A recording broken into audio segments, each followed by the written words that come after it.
ছোট বৌমা, বড় বৌমা, অনেক বেলা হয়েছে, ওঠো, বাসি কাজ ছাড়বে না। এতক্ষণে ছোট মহারানীর কানে তার শাশুড়ি মায়ের কথা গিয়ে পৌঁছলো। স্বামী মাঠে কাজে চলে গেছে, দিদি তো এখনো ওঠেনি, তাহলে আমিও গিয়ে শুয়ে পড়ি।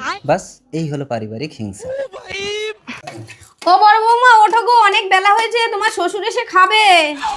এবার জেগেছে বড় মহারানী। স্বামী মাঠে কাজে চলে গেছে, ও বাবা, এত বেলা হয়ে গেছে আর আমি ঘুমাচ্ছি। তারপর ঢুলু ঢুলু চোখে টলতে টলতে এসে যেই দেখলো ছোট বউ ঘুমোচ্ছে, বাস ছোট তো এখনো ওঠেনি, তাহলে যাই আমিও গিয়ে শুয়ে পড়ি। ততক্ষণে শাশুড়ি মায়ের সব কাজ সারা হয়ে গেল। কি ব্যাপার, এত বেলা হয়েছে এখন পান্তা নিয়ে যাচ্ছ? আর তুমি পান্তা নিয়ে যাচ্ছ কেন? বৌমারা কোথায়? ছেলেরা মাঠে কাজ করছে, রেগে যাচ্ছে। থামো না, ওরা বাচ্চা মানুষ, ঘুমোচ্ছে।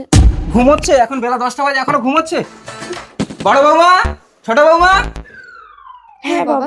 কি ব্যাপার, এত বেলা হয়েছে তোমরা এখনো ঘুমিয়ে আছো কেন? আর তোমার শাশুড়ি সকাল থেকে সব কাজ করে মাঠে পান্তা নিয়ে যাচ্ছে। এত কুড়ে মেয়ে আমি বাপের জন্মে দেখি। তুমি ওঠোনি কেন? তুমি উঠলে আমি ঠিক উঠে যেতাম। ওই তো, ওই হিংসার জন্যই তো তোমার গায়ে লাগে। চুপ কর মোটি। এই দাঁড়াও দাঁড়াও দাঁড়াও, তোমরা তাহলে ও ওঠেনি বলে তুমি ওঠেনি, আর তুমি ওঠেনি বলে ও ওঠেনি, এই রেসারেসি চলছে বাড়িতে?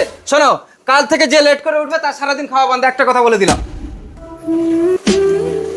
তোমার শ্বশুরের কথা কিছু মনে করো না মা, তোমরা বেলা করেই ঘুম থেকে উঠবে, আমি তো লুকিয়ে লুকিয়ে তোমাদের খেতে দেবো। তোমরা তো আমার মেয়ের মতো।